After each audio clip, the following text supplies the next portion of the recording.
Hello, this is Colleen Harrison, and I am here to help everyone, including myself, who suffers from scleroderma to experience a life that is fulfilling.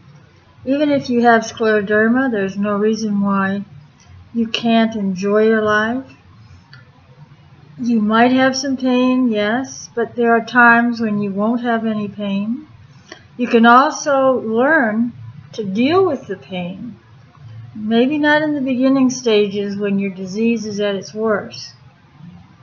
But later on, as you learn the healing process that comes from within, you can learn that your body and your mind are in conjunction with each other. They're connected.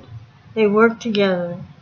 So as you are able to heal yourself, you are healing your body and you're healing your spirit.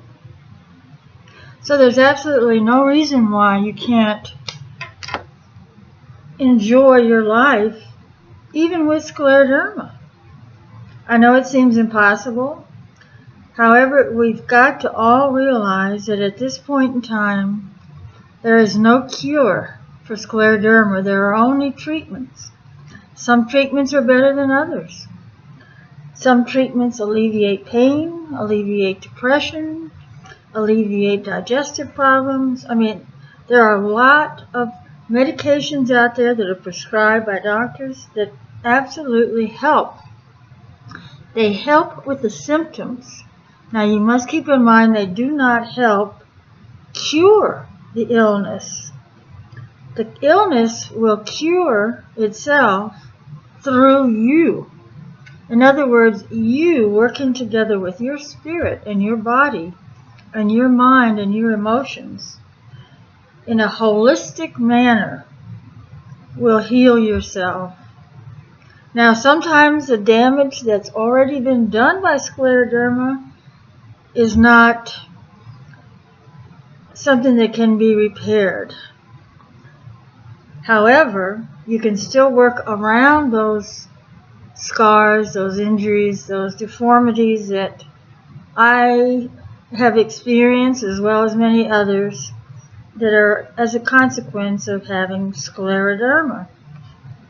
Now, yesterday I was concerned about being prepared for representing a taxpayer on an audit with the Internal Revenue Service, and knowing how my digestive system is, I made it a point not to eat hardly anything. All I ate yesterday was a protein bar.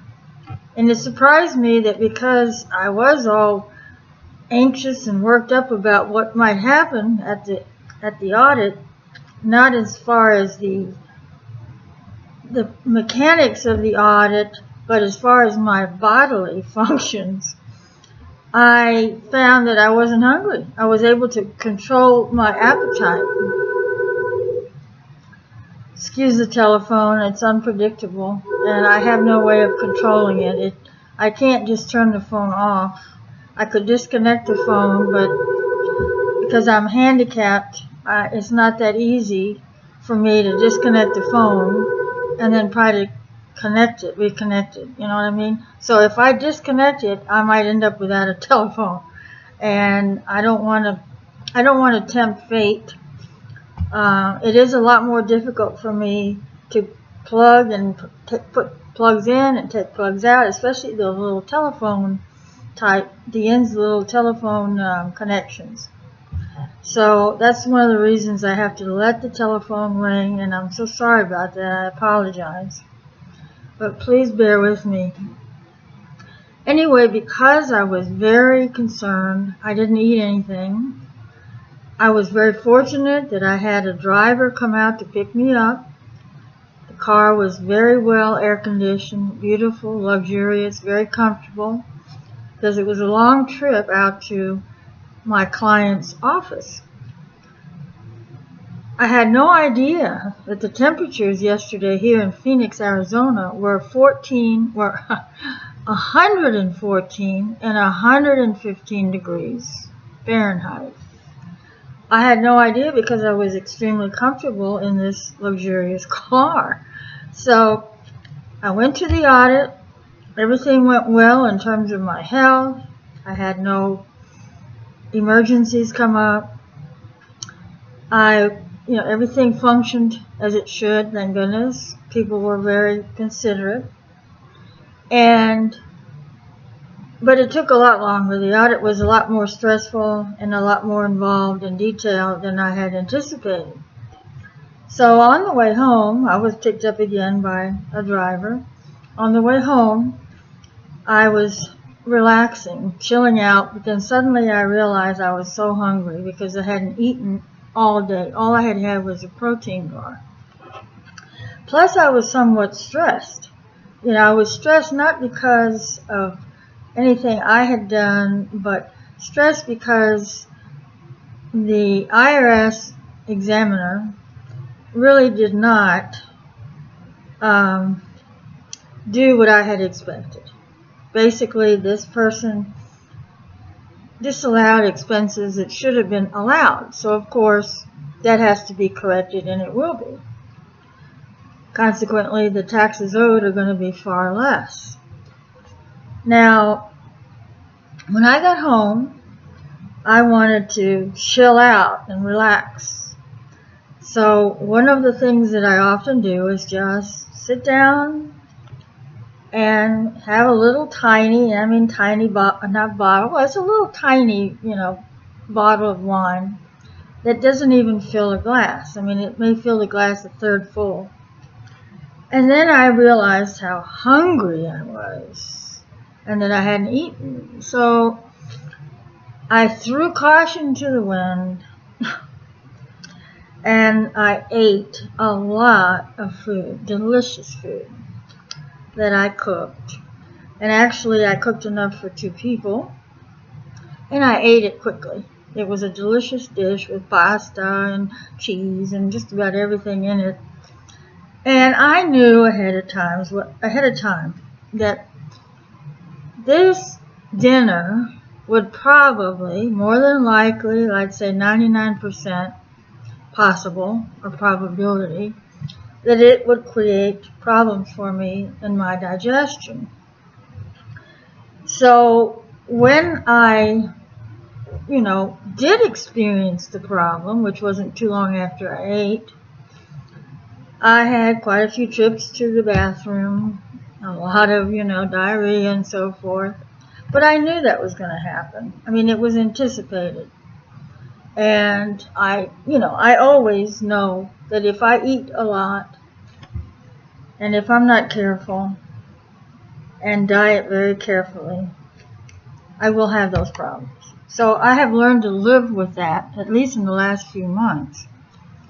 So it wasn't upsetting to me because I knew. Of course, it's not something that I look forward to. It's never something I look forward to, and I had a little bit of guilt. I thought, well, I shouldn't have eaten so much, but it was a compulsion, and I was tired. I was somewhat, stressed, and it was a relief to eat all that food. So, and I can control myself. Please don't think that I have a disorder, eating disorder, and I can't, control my eating. I can. Sometimes it's not as easy as other times. Anyway, so I had that problem. And perhaps having eaten all that food and having the diarrhea and so forth, I did manage to sleep for maybe 4 hours, 5. Woke up in the middle of the early morning, actually just a little after midnight.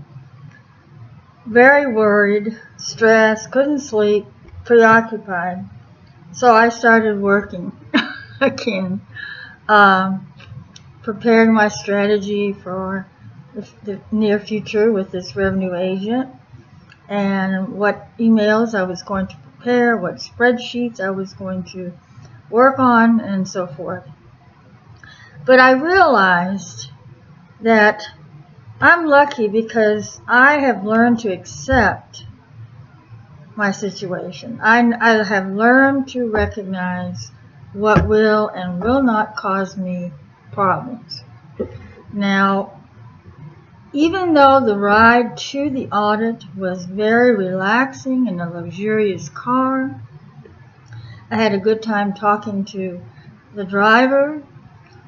She was a very beautiful girl dressed in her uniform. We had a lot of fun chatting about her life and the things that she knows how to do and how much money she was making every day, which was a surprise to me. I thought, maybe I should go into that business. But unfortunately, I don't think I could with scleroderma and my problem with my hands. But anyway, it was a very pleasant drive. The audit, yes, was a bit tense, but I've been through enough audits in my life as a revenue agent to know what to expect, to know how to dress, know how to behave, so forth and so on. Now, I also know that any trip out of the house that's for any length of time, even as to have fun, to do work, whatever it's for, is part of the cause for me to get tired and fatigued. Because with scleroderma, I don't have unlimited energy. I do have a point when I crash, when I just can't do anymore.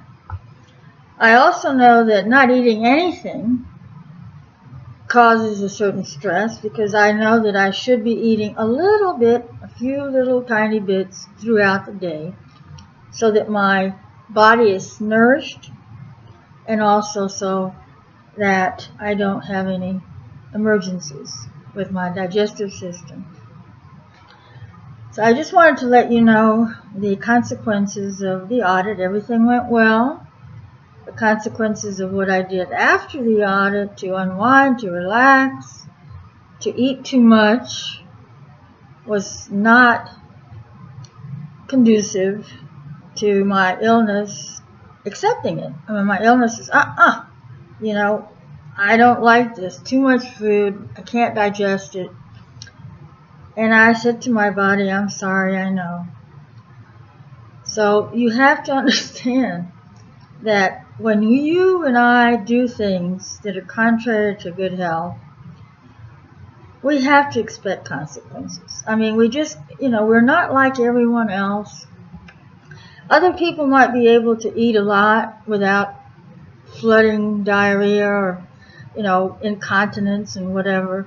But most of us with scleroderma, whose digestive systems have been affected, cannot. There are a lot of things that we have to do to keep ourselves balanced and not stressed. So with that in mind, I have learned to accept my limitations, and I have learned to live with them. And I think that because there is no cure for scleroderma, just like there's no cure for a lot of illnesses, autoimmune illnesses, the best we can do is accept, learn to deal with the things that we can deal with, find out what triggers problems, and help ourselves to maintain balance. I just had to let you know how it went yesterday. And for those people who had no idea, or had no idea why I'm doing this, because they may not have seen the video prior to this one, that's why I introduced myself and gave a little bit more background than I would have normally. But I just want to tell you all I love you, and I hope the best for us, you and me, and the whole world actually, but especially us. Now again, here I go trying to turn this off. Have a great day.